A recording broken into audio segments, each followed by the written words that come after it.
ఇది చిక్కుడు పాదు జస్ట్ ఇప్పుడిప్పుడే పూత పూయడం మొదలుపెట్టింది.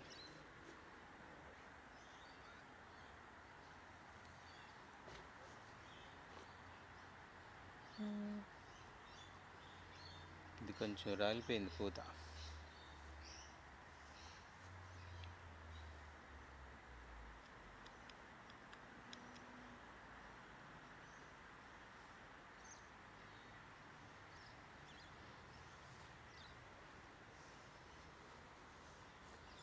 ఇది బీరపాదు 2-3 కాయలు వచ్చాయి. అంత తేజస్సుగా ఏమీ ఎదగలేదు.